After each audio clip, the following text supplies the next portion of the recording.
우리 오늘 이 저녁 시간에는요, 마가복음에 있는 말씀, 한 사건을 좀 통해서 사랑에 대한 말씀을 좀 드려보려고 합니다. 마가복음 14장 3절로 5절에는 이 옥합을 깨뜨린 여인의 이야기, 마리아의 이야기가 나오는데요. 제가 좀 읽어드리도록 하겠습니다. 마가복음 14장 3절로 5절 말씀입니다.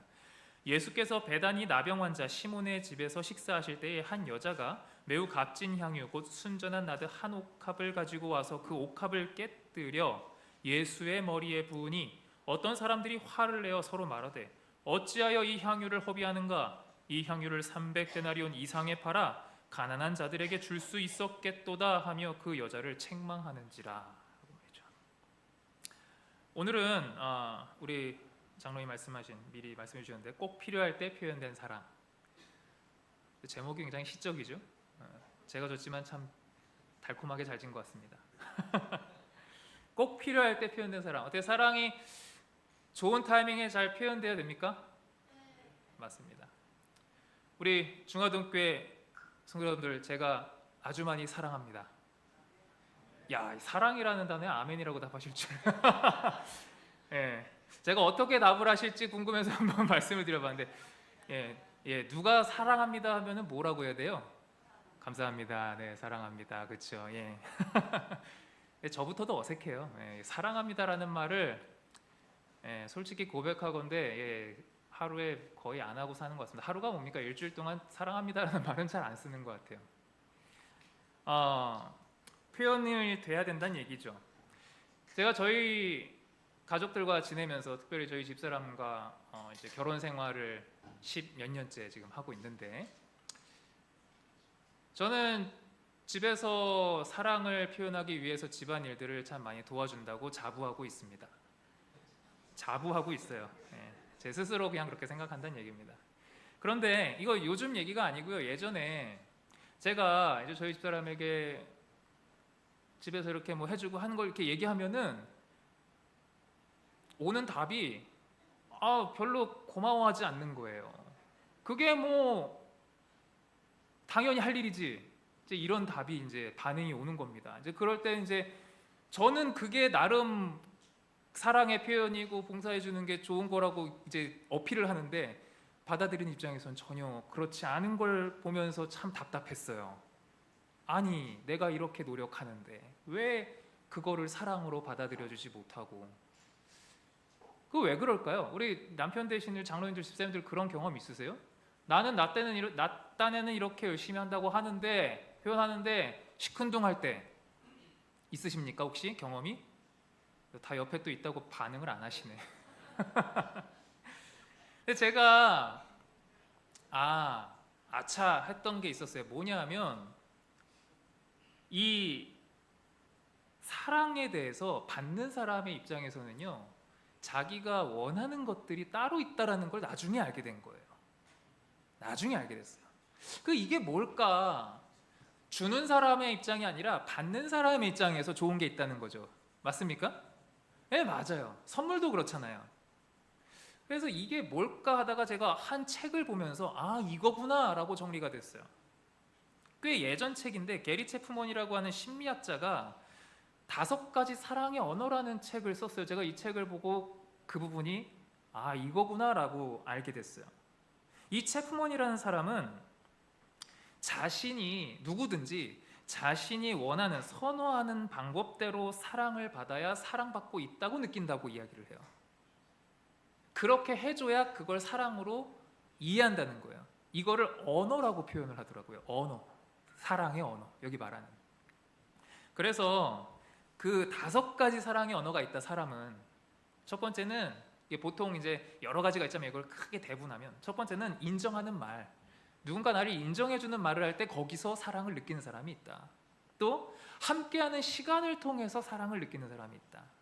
어떤 사람은 선물을 사주면 사랑을 느끼는 사람이 있다. 다이아 반지 이런 거 사랑을 느끼는 거죠. 그리고 봉사, 아까 제가 말했던 봉사, 집에서 도와주고 뭐 하고 이런 봉사, 거기서 정말 난 사랑받고 있어라고 느끼는 사람이 있다. 그리고 마지막은 뭐예요? 스킨십. 우리 아이들이 좋아할지도 모르겠는데 이렇게 만져주고 쓰다듬어주고 하는 이런 것들을 통해서 사랑을 받고 있다라고 느끼는 사람이 있다. 다 좋은 건데 제1 언어가 누구나 다 있다는 거예요. 선물을 사주는 것보다 나는 함께하는 시간이 더 소중해. 어떤 남편이 해외 출장 가가지고 맨 가가지고 여기서 이 나라에서 이 선물 사오고 저 나라에서 저 선물 사오는데 와가지고 한마디 딱 안 하고 선물 딱 던져주고 그냥 난 피곤해 쉬려고 쉰다. 아내 되시는 분도 어떻겠어요? 사랑을 느끼겠어요? 그 선물에서? 야, 날 위해 선물을 사왔네? 그러겠어요? 이제 그런 거예요. 함께하는 시간을 소중히 여기는. 우리가 이런 것들을 좀 잘 캐치해야 될 것 같습니다. 예, 저도 계속 노력 중입니다. 근데 어쨌건 간에 중요한 사실은 뭐냐? 내가 사랑한다는 것을 표현하지 않으면 그 사람이 사랑하는지 안 사랑하는지를 알아요? 몰라요? 모른다는 거예요. 굉장히 유명한 어떤 유명한 구절이 있는데 이게 누가 말했는지는 출처가 불명하더라고요.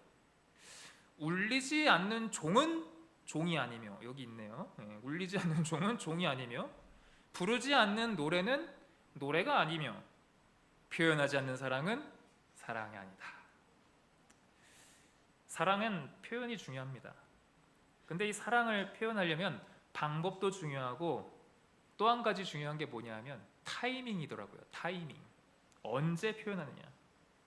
저는 오늘 이 성경에서 아주 필요할 때, 오늘 말씀의 제목처럼 아주 적절할 때 예수님께 사랑을 표현했던 그 이야기를 좀 나누려고 합니다. 바로 마리아의 이야기죠.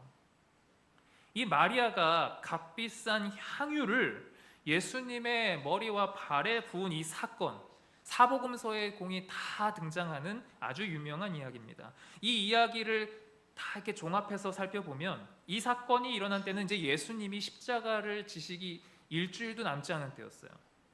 장소는 이 시몬의 집, 예수님께서 그의 병을 고쳐줬던 시몬의 집이었습니다. 이 향유가 얼마나 비싼 거였나, 뭐 다들 이야기를 많이 들어서 아시겠지만 당시 노동자 1년 연봉에 비슷한 돈이라 그랬어요. 굉장히 비싼 거네요. 그러면 거기서 가룟 유다, 대표적으로 예수님의 제자였던 가룟 유다가 그걸 보고 비난했다 그랬죠. 야, 그 비싼 걸 그렇게 허비하냐. 사실 당시에 그 잔치에서 기쁨과 축하의 표시로 이 손님의 머리에 약간의 기름을 붓는 것은 풍습이었다고 합니다. 그런데 여기서 마리아가 했던 행동은 단순히 잔치 자리에서 어떤 풍습에 따라서 한 행동이 아니었어요. 그죠? 더 깊은 의미가 있었죠. 근데 중요한 건 이 마리아는 그걸 알았다 몰랐다? 자기가 하는 행동의 진짜 깊은 의미를 마리아 본인조차도 몰랐다라는 거예요. 이 마리아의 행동에 어떤 의미가 담겨 있었는지 오늘 좀 제가 정리해서 말씀드려 볼까 합니다. 첫 번째로 마리아는요, 받으려 하지 않고 주려고 했다는 것입니다. 당시에 사람들 사이에서 이 예수님에 대한 소문이 돌기 시작했는데, 예수님이 이제 십자가에 달리시기 전이니까 이미 예수님의 이야기들은 다 퍼진 상태였거든요. 여러 소문이 돌고 있었는데, 두 가지 소문이 크게 돌고 있었는데, 하나는 예수님께서 이제 곧 왕이 되실 거라는 거였어요. 그런데 또 한 가지의 소문은 예수님이 죽는다는 거였어요. 사람들은 어떤 말을 믿길 좋아했을까요?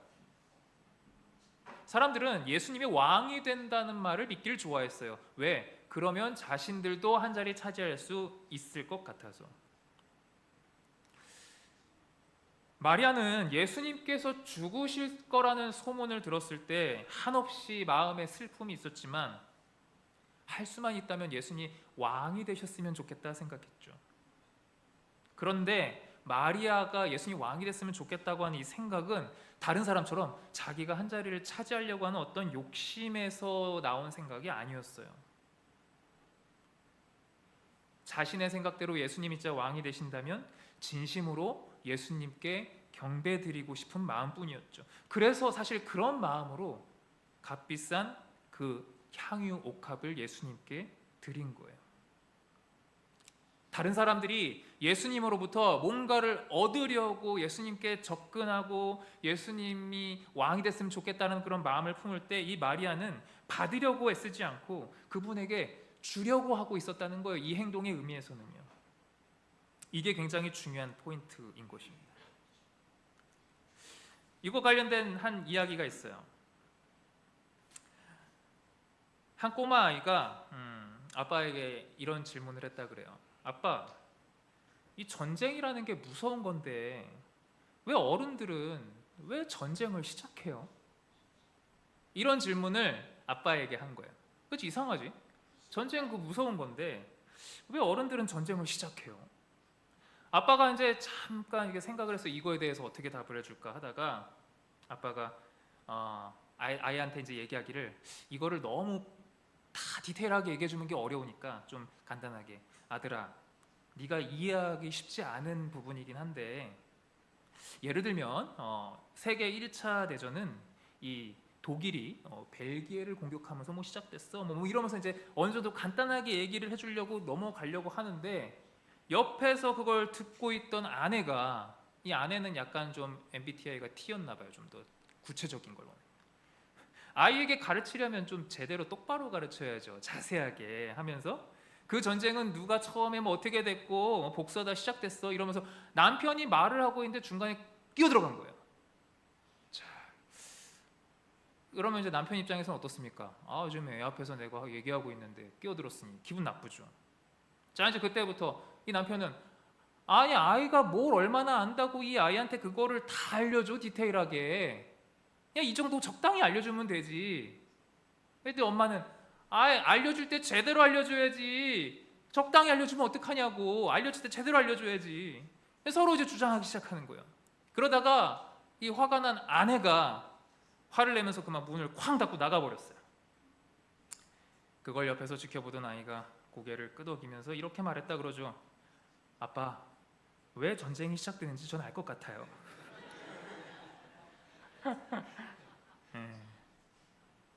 뭐예요? 자꾸 나 자신을 드러내고자 하는 마음이 큰 거죠. 내 생각을 더 드러내고 관철시키고 싶은 마음이 더 큰 거죠. 내 생각이 중요하다는 것을 상대방에게 인지시켜주고 싶은 게 핵심이죠. 그리고 그게 우리의 자아고 우리 죄의 본성이죠. 그래서 이 부조화 선지자 가운데서 이 자아에 대해서 참 많은 말들이 있는데 이 내 스스로를 중요하게 생각하는 정신, 이건 자존감이나 이런 거랑 다른 얘기입니다. 내 스스로를 굉장히 존귀하게 여기는 이 정신은, 자아 존대의 정신은 사단의 정신이다라고 아주 명쾌하게 이야기해요. 그러나 그리스도의 사랑을 품은 마음은 자기 자신의 이익을 구하지 않는 사랑을 소유할 것이다라고요. 이 죄라는 게 아시잖아요. 루스벨로 시작된 게 그 생각의 시작이 자기 드러내려고 시작된 죄 아닙니까? 우리의 모든 트러블이나 문제도 사실 그 속을 들여다보면 내 뭔가를 드러내려고 하다 보면, 나를 높이려고 하다 보면, 내가 원하는 걸 얻어내려고 하다 보면 생기지 않습니까? 왜 그 돈 많은 집들이 적당히 나누면 서로 다 부자 되고 좋을 텐데 왜 그렇게 2세, 3세 넘어가면서 싸우게 될까요? 재산 분할 때문에. 우리가 그토록 얻으려는 이 세상의 것들의 그 끝, 있으면 좋겠다 하는 그 세상의 좋은 것들의 그 끝, 정말 그 끝을 보면 별거 아닌 게 많습니다. 막상 보면. 솔로몬이 그런 말을 했잖아요. 세상의 것 다 얻어보니 헛되더라. 헛되더라. 내가 자꾸 뭔가를 받으려고, 내가 얻으려고, 내가 움켜쥐려고 한다는 것은 내 자아가 아직도 살아있다는 증거일 것입니다. 여러분, 이것을 우리가 어떻게 극복해야 될 것인가? 분명히 우리가 자아를 내려놓고 살아야겠는데 결정적인 순간에는 확 올라온단 말이에요. 저도 그러고 살고 있거든요. 결정적인 순간에 내가 이 말을 해서 어떻게든 저 사람을 내가 거꾸로 틀어야 될 것 같은데 이 생각이 확 올라온다는 거죠. 이 자아는 이렇게 해결이 된답니다. 자아에 대한 사랑은 그리스도를 위한 사랑 안에서 삶 키워질 것이다라고요. 나를 자꾸 높이려고 하는 이 생각, 뭔가를 받으려고 하면 문제가 발생합니다. 관계가 깨져버리죠. 내 이기적인 마음을 자꾸 주장하면 관계가 깨져버리죠. 하지만 예수님을 위한 사랑 안에서 내 자아가 사라지게 되면 받기보다는 주는 데서 만족감을 느끼게 된다는 것입니다. 성경은 그래서 말해요. 받는 것보다 주는 것이 복되다라고요. 마리아가 그런 경험을 한 것입니다.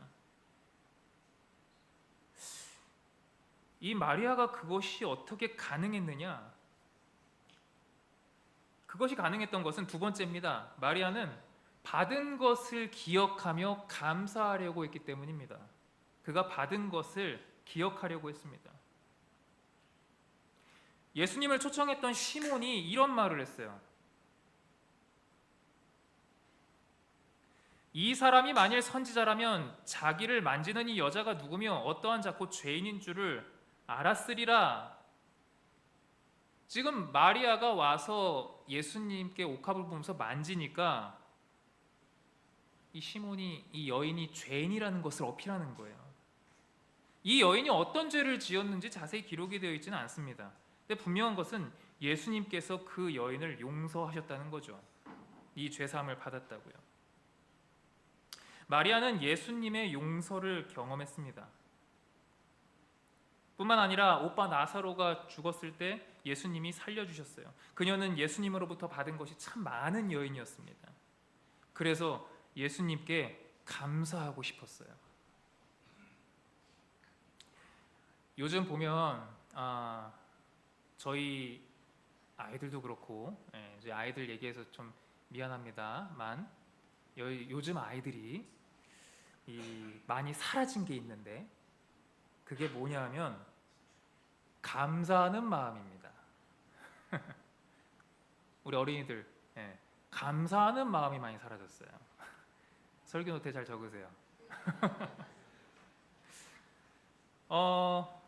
여기 영어 단어를 좀 하나 보여줄게요. 자, 위에 영어 단어는 뭐죠? think. 무슨 뜻이랍니까? 생각하다. 자, 밑에는 영어 단어가 뭐예요? thank you가 아니라 thank. thank는 아니고 thank. thank는 뭐라고 그래요? 뜻이? 감사하다. 자, think, thank 비슷하네요, 발음이. 그쵸? 철자 하나 차이입니다. 맞아요. 이 두 단어는 하나의 어근을 가지고 만들어진 단어랍니다. 자, 이게 뭔 의미를 가지냐? 이제 여기서 이 의미를 잘 풀어내야겠죠. 왜 생각하다와 감사하다가 하나의 뿌리에서 갈라져 나왔을까? 이제 말을 만들어 보는 겁니다. 감사하기 위해서는 뭘 잘해야 될까요? 아니야. 저 화면에 있는 걸 가지고 딴 거 보지 말고 감사하기 위해서는 뭘 잘해야 될까요? 그렇죠. 이렇게 생각하면 답이 나오잖아요. 감사하기 위해서는 생각을 잘해야 됩니다. 맞아요? 생각을 돌려야 돼요. 깊게 해야 됩니다. 그 생각이라는 것은 내가 무엇을 받았나? 내가 지금 뭘 받아서 누리면서 살고 있나? 그걸 생각하라는 거죠. 예전에 어디 가가지고 식당에 갔는지 아니면 어디 친척집에 갔는지 TV가 틀어져 있는 TV를 보는데 TV에 그 유니세프 광고가 나오더라고요. 유니세프 그 광고 아시죠? 뭐 구석에 070 뭐가 나면서 후원 계좌 이렇게 나오고, 근데 거기 무슨 내용이 나오냐면은 아프리카인지 어딘지 흑인 아이인데 하루 종일 그 아이는 돌을 줍는 거예요.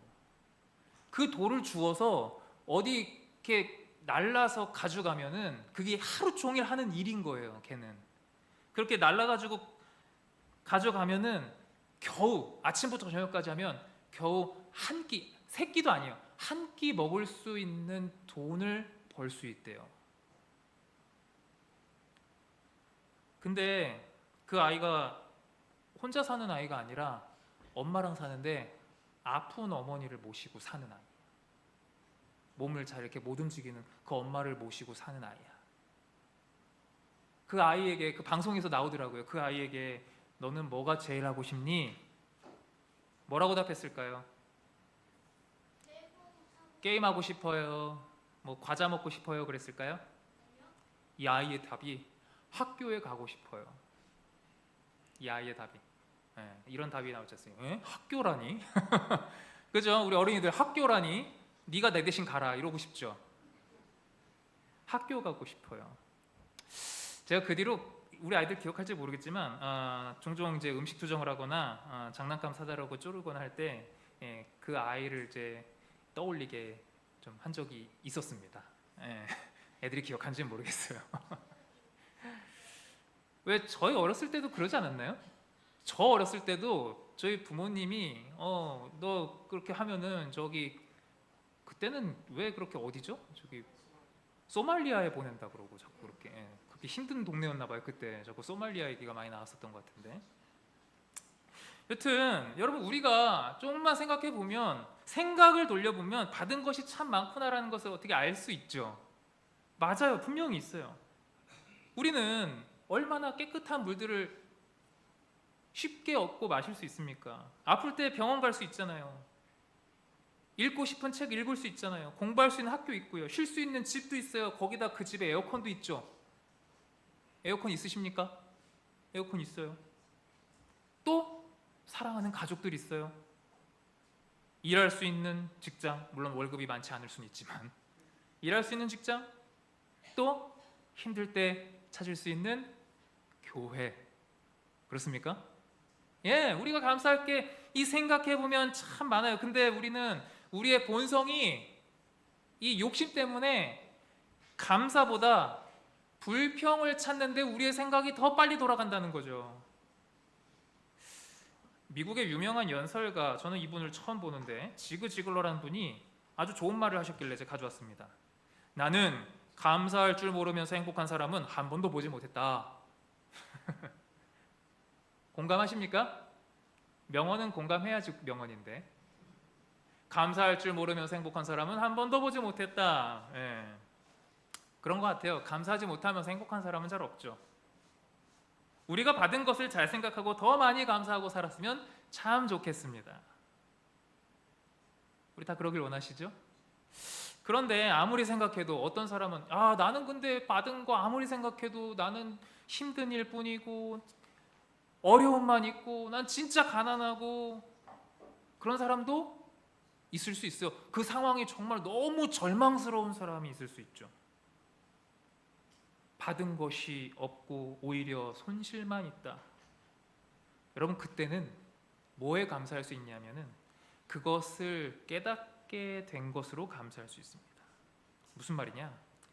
세상에서 내가 잃은 것이 있다면 그로 인해 반드시 얻는 것이 있다는 거예요. 이게 무슨 말이냐? 이게 되게 철학적인 말처럼 들리시는데 아마 이분 다 아실 거예요. 송명희 시인 한 번쯤은 들어보셨을 텐데, 얼굴도 보셨을 텐데, 이분의 대표곡이 뭡니까?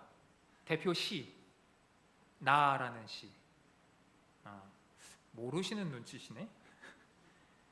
나 가진 재물 없으나, 아세요?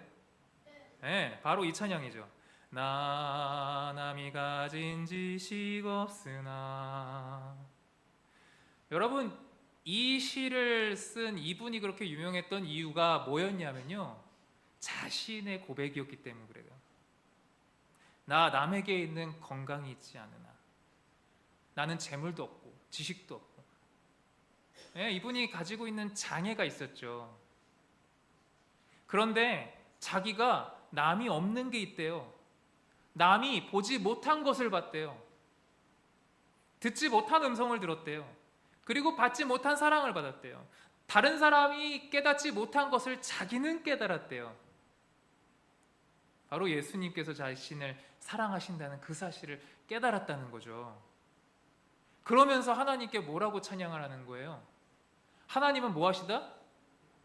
공평하시다. 충분히 불만을 가질 수 있는 상황인데, 장애가 있고 가난하고 어려운 상황인데, 그럼에도 불구하고 하나님은 공평하시대요. 남이 가진 것이 나는 없지만 남이 없는 것을 갖게 하셨다는 거예요. 야, 얼마나 멋진 말입니까? 내가 장애가 있음으로 인해서 간절함을 알게 되었고, 그것으로 인해서 예수님의 은혜를, 사랑을 알게 되었으면 그게 더 감사하다는 거예요. 이걸 고백하는 거예요. 깨달음을 고백하는 거예요. 여러분, 아주 단순하게 내가 뭔가를 얻어서 감사한 게 아닙니다.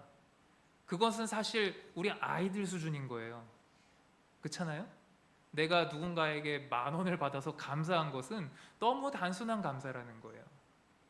내가 뭔가를 풍족하게 누려서 감사하는 것은 너무 단순한 감사라는 거죠.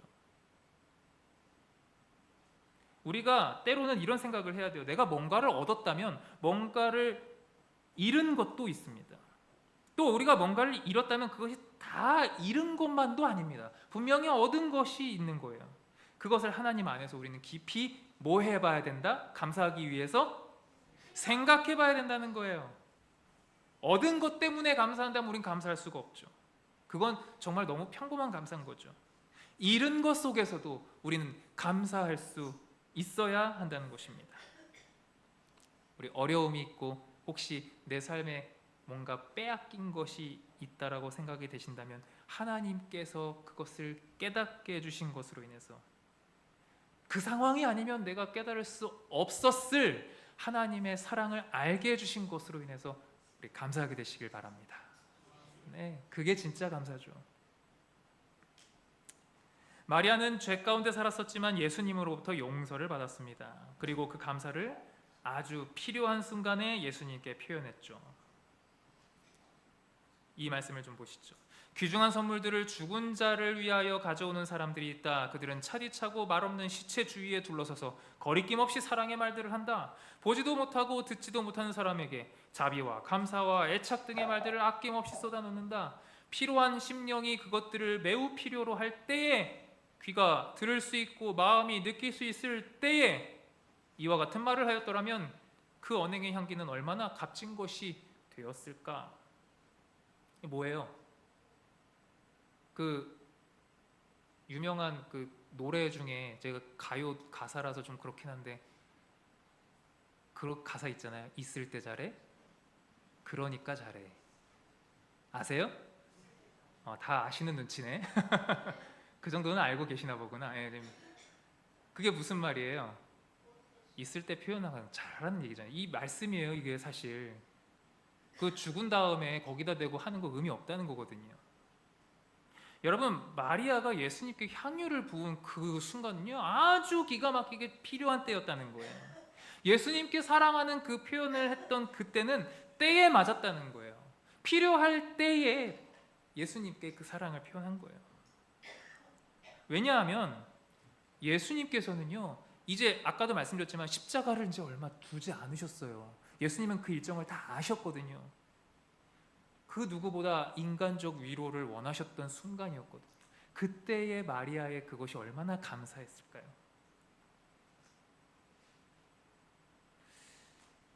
그 선물이 어떻게 보면 제자들도 다 떠나버릴 것이고 제자들도 몰라주는 그 상황에서 이 선물이 정말 예수님께는 너무나도 큰 힘이 되었던 것입니다.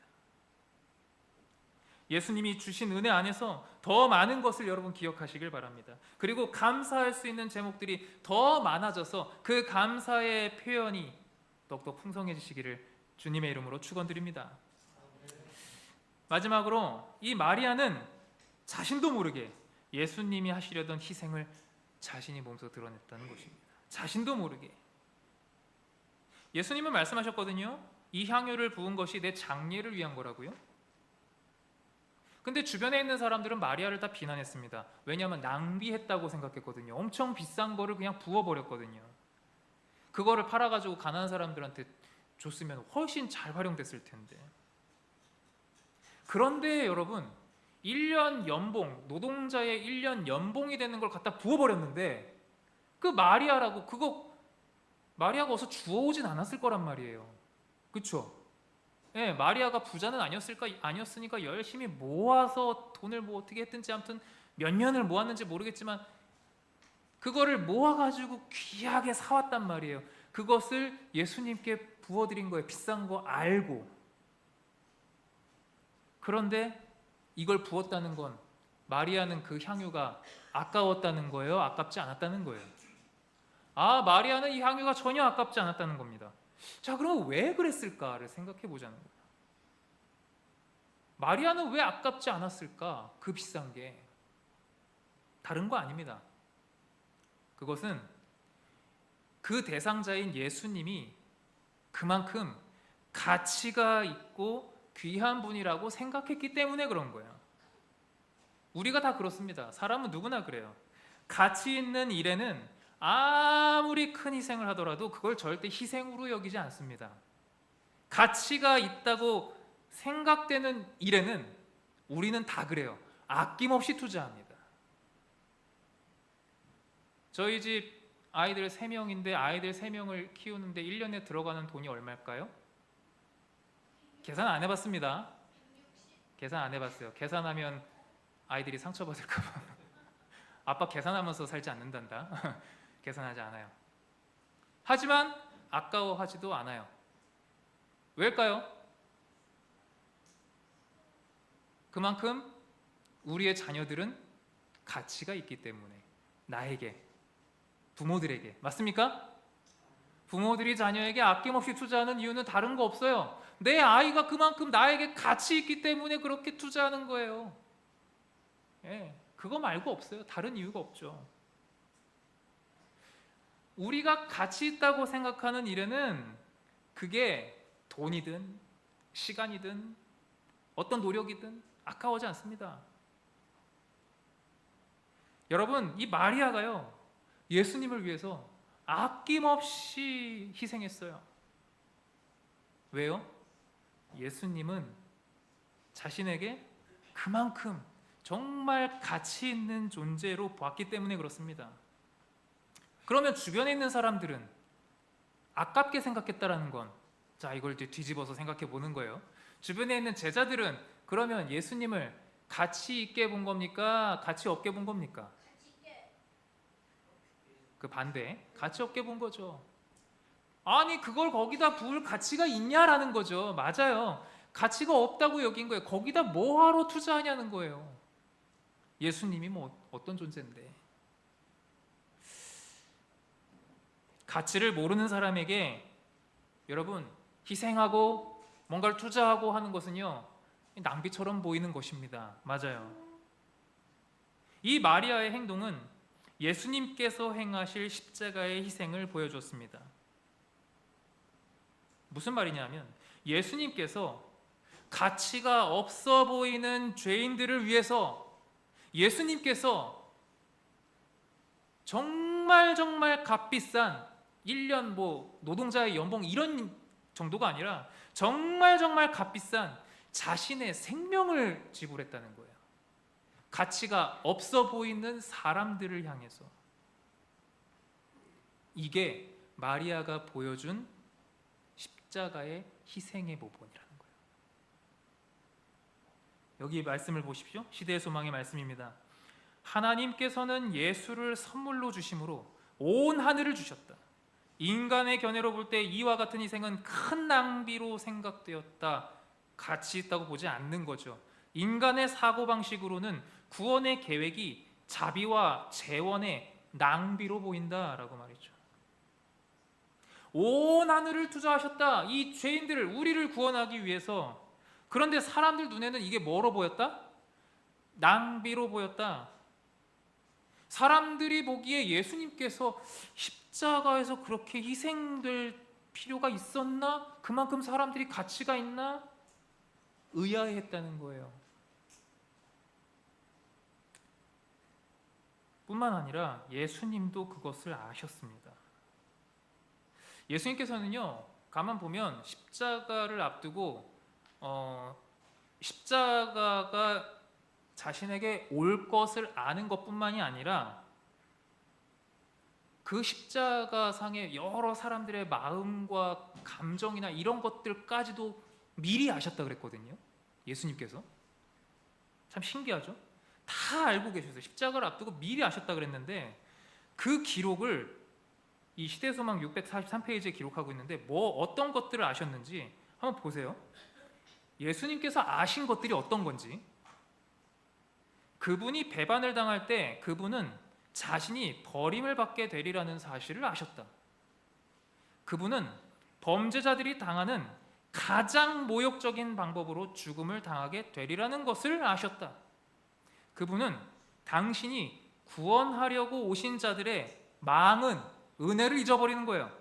그것과 잔인성을 아셨다. 예수께서는 당신이 치러야 할 희생이 얼마나 큰 것인가, 중요한 거 이겁니다. 대다수 사람들에게 그것은 헛된 일이 되리라는 것을 아셨다. 예수님께서 아셨다라고 하는 것들 여기 잘 보세요. 여러분들이시라면 십자가를 질 만한 마음이 드십니까? 이런 것들을 알고도? 희망이 있어요? 이런 것들을 알고? 아니, 내가 그렇게 희생할 것, 그게 큰 희생이라는 것을 아는데 대다수의 사람들이 맨 마지막만 보시자고요. 앞에 거는 다 그렇다 치고 사람들에게 이게 헛된 일이 될 것이라는 것을 아셨대요. 그렇게 해봤자 헛수고야 라는 걸 아셨대요. 그런데도 십자가를 져야 됩니까? 이 부분이 참 감동인 거죠. 왜 감동이냐? 여기서 중요한 것은요, 모든 사람이 아닙니다. 모든 사람에게 헛된 것이 아니라는 것입니다. 대다수. 그렇다면 소수의 사람들에게는 그것이 희망이 될 수 있다라는 것을 예수님은 본 거예요. 예수님은 그거 보신 거예요. 어쩌면 한 사람 보신 거예요. 지금 여기 서 있는 저 한 사람 보신 거예요. 여기 앉아 계신 여러분 한 사람 보신 거죠.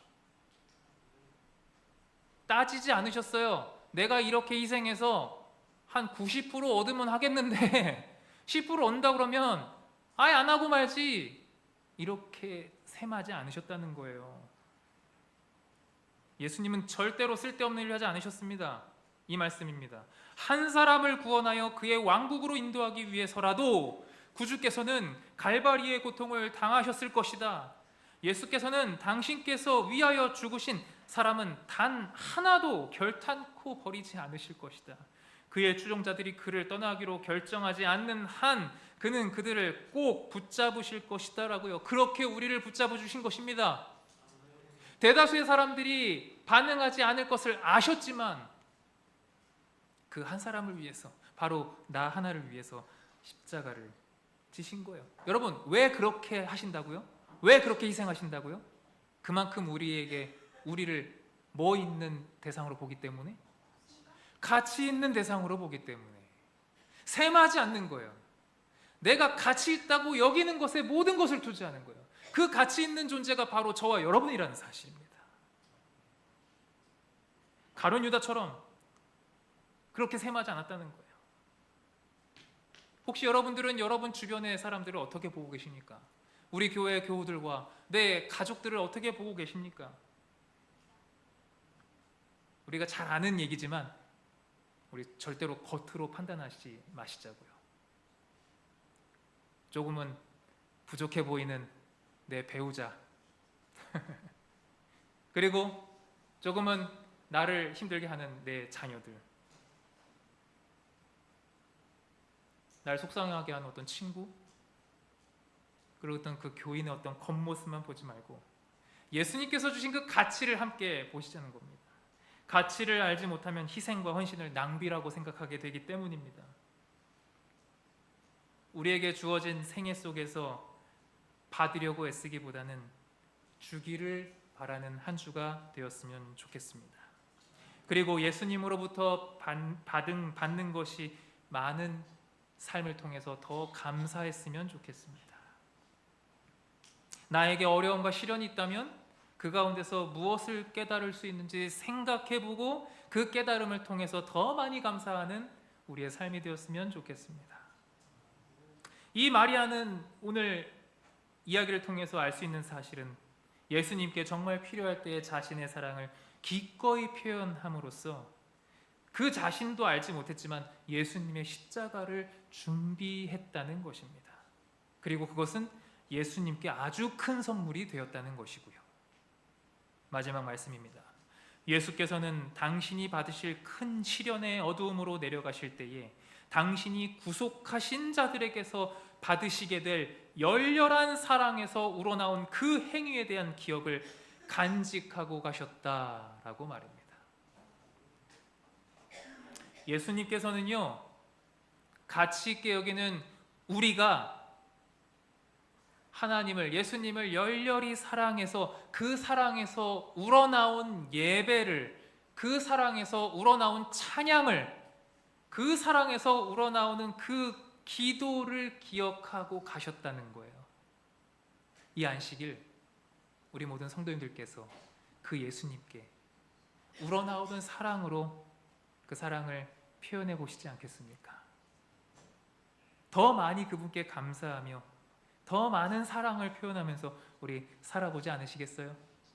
그렇게 사랑을 주고 받을 때 우리 주님과의 더 깊은 관계 속에서 우리는 흔들리지 않는 믿음을 갖게 될 것입니다. 우리 모든 중화동교회 성도님들께서 부디 이 믿음을 소유하게 되시기를 주님의 이름으로 축원드리고 말씀을 마치겠습니다.